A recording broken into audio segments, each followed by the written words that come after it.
The movie begins in 1942 when Japan attacked the United States at Pearl Harbor. Due to the attack, America also got dragged into World War II and wanted to take revenge on Japan. Thousands of torpedo fighter planes from the U.S. Navy get ready to enter the Pacific Ocean and destroy Japanese submarines. One such plane with radioman Gene Aldrich, the bomber, Tony Pashtula, and their chief Harold Dixon was in the southern Pacific Ocean. Gene asks Harold for the coordinates, but receives no response from him over the comms. So Tony gives Harold a tap as his comm might not be working. Harold replies after that, but he is nervous seeing all the clouds around him. He asks Tony to do another drift set of waves to determine their location. Then, Harold analyzes the drift set on his map and takes a turn to the east as they were somehow heading west. Gene tries to ask for help from their base but hears the Japanese language, so he pulls out the radio cord. He tells Harold about this, and he orders him to send silent messages in Morse code. But unfortunately, their plane is running low on fuel, so Harold asks Tony to drop the bomb for altitude. Gene connects the radio again to at least get some response but receives nothing. Seeing no other option, Harold asks his subordinates to grab the essentials like first aid and water, as they'll be landing on the water soon. Everyone braces for impact and Harold crashes the plane onto the water. All three of them luckily survive, and Harold immediately gets out to release the raft. Gene and Tony also get out of the plane at the last minute as it sinks into the ocean. Then, Harold reaches the valve to expand the raft, but it inflates upside down. He asks Gene or Tony to get under the raft to flip it, but none of them are good swimmers. So Tony suggests that two can stay on one side to pull while the other one pushes from the other side. His plan works and they manage to flip the raft. They get on the raft one by one and lay inside the small space and introduce themselves properly.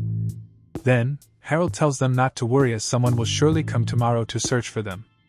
The following morning, Harold is the first one awake and wakes up his subordinates. Gene and Tony wake up and do their routine thing where Gene gives Tony fresh coffee. Now, Tony admires Harold's flying as he smoothly landed the plane in the ocean. Gene appreciates him too but asks how far were they that they didn't receive a radio response from their base. He is unable to answer the question and they start looking in different directions as they need to look out for the search team. Gene and Tony are excited and optimistic about their return. After some time, they see a search plane and try waving their clothes as a signal to help. But all their efforts go in vain, as the plane doesn't even come near them. Gene and Tony are frustrated and Harold reveals that it was their only chance. Since they are at a war, the procedure is to only give a quick look. Now, Harold announces that this raft belongs to the US, so he is its captain and they will be following his orders. Gene and Tony agree. Then they do an inventory check and they only have a pocket knife, a mirror, a water bag, and some useless stuff. Harold asks Gene to keep the pocket knife only in his pocket as a hole in the raft is the last thing they want. The only good thing is that their raft is relatively sturdy, and they need to minimize the wear as much as possible. So Harold asks them to take off their shoes and throw them into the water. But he keeps his shoes on the boat as one of them might need to walk sometime. Then Tony reveals that he still has his handgun in working condition, and it might come in handy. Later, Harold gets a nightmare of his mistake, due to which they had to crash into the ocean. At night, Tony asks Gene how did he end up in the Navy, and reveals he had too many mouths to feed at home. Whereas Tony joined the Navy because it was his mission to call the Navy a career. Then, one stays awake to keep watch while the other two take naps. During Harold's turn, he feels thirsty, so he resorts to drinking his pee. The next morning, they wake up and Gene does that coffee thing again with Tony. Tony asks Harold where are they and he replies 1,900 miles to Hawaii and 1,000 to Samoa. All they need is some favorable wind and they can reach the islands that are 600 miles next to them before Samoa. And it would take them a couple of weeks to get there. Tony says that they'll starve to death first. So Gene suggests that they can make a hook and line to fish for food. He throws the hook into the water and immediately gets something on the line. But when he pulls it, their line breaks and their hook is gone. Later that day, all of them are being scorched by the harsh sunlight, and Gene is hopeful that he'll catch a fish with his new hook. But soon enough, his patience dies and he jumps into the ocean to fight the heat. Harold warns him about the sharks in the ocean, so he starts to quickly get back to the boat. Luckily, he gets back on time and they decide to not go in the water anymore. In the evening, they witness a beautiful sunset before going to sleep. The following morning on day 5, Jean hopelessly does the coffee thing with Tony. Tony is extremely thirsty and asks if there is a rule against drinking a handful of ocean water. But Harold convinces him to not commit suicide as it will suck the blood right out of his brain. Suddenly, Harold realizes that he has a pencil in his pocket, and they can make a chart. He creates a rough map and explains that they are somewhere around here. So now they only need to hold their position during the favorable wind and let their raft sail when the wind's correct. And they should reach the islands by this method.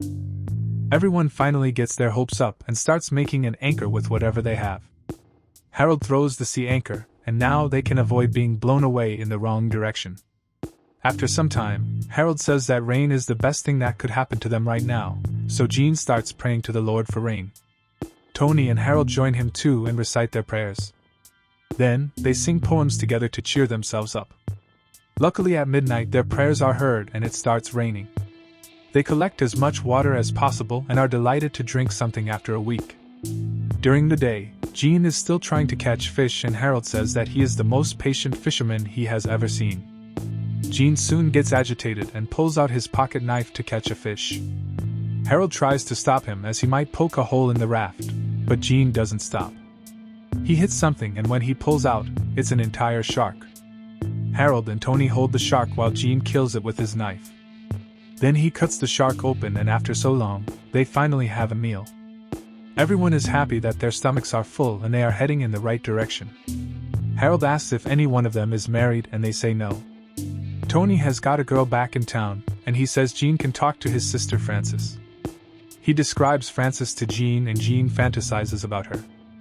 After some time, their boat gets surrounded by sharks, so Tony pulls out his handgun. Luckily, sharks don't attack their raft. During the night, Jean's hand gets bitten by a shark, so they tie it with a cloth. The next morning, they drink their rationed water and pray to God for another rain. After some days, Tony is staring at his handgun, so Jean takes it from him. He points the gun toward Harold and shoots the albatross sitting near him. Harold immediately jumps into the water to get the dead bird, but a shark starts following him. He gets to the raft just in time and the shark passes below them. Then they enjoy their meal and go to sleep. Harold gets another nightmare about the incident, and wakes up to find no one on watch. He scolds them for sleeping on duty, but Jean argues back and says there is no wind. Tony agrees to keep watch, but Jean stops him and asks where the islands are.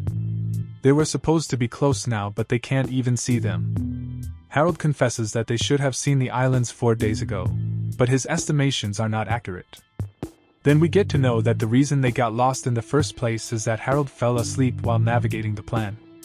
And he woke up when Tony gave him a tap, so it was too late to make a turn. Harold now apologizes for his mistake, and Jean gives him his map back as it is the only hope they have. Harold gets his hopes back and cuts his shoes to make oars so they can row the boat. They start rowing the boat but soon get tired due to the scorching heat. Some days pass by and they keep rowing slowly and slowly. After some days it rains once again and they get to drink some water. But the rain soon starts turning into a hurricane.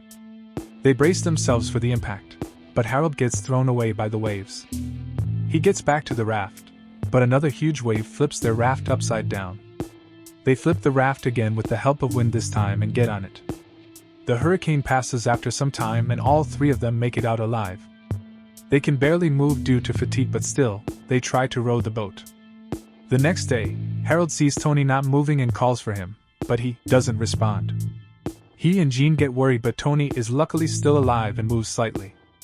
Harold turns around to look and sees an island in the distance. All 3 of them are delighted to see land and start rowing towards it with their hands. They soon leave the raft and reach the shore on their knees. They gather their last bit of energy to stand up and start moving towards a nearby hut.